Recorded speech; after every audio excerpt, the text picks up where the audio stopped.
CR101radio.com, podcasts, and more. 34. Poverty by Choice. I have before me a book I highly prize. It was first published in 1875. My copy is an edition of 1928. The author was one of the great educators and Christians of the United States, a very superior man.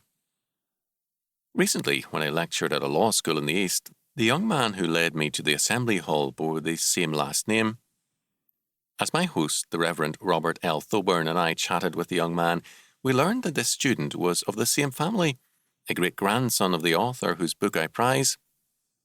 However, the student said when he and his brother went to one of the most famous Ivy League universities, where his great-grandfather had long been president, they concealed the facts of their relationship by various devices.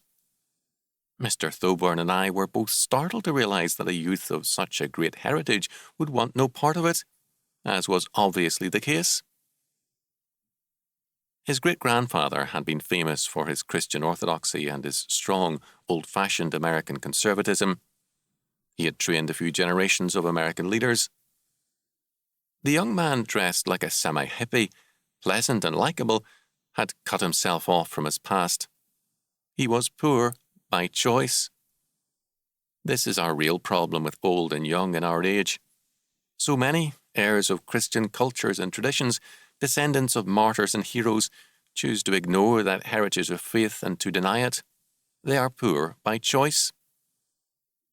It is like a great and good king's son choosing a thief for his father. Such a choice sounds ridiculous, but it is all too often the choice of modern men and nations. They have left their father's house of faith, disavowed his name, beggared themselves religiously, and now wonder why they have problems. The worst kind of poverty is of the spirit, and it is the deadliest because it is poverty by choice.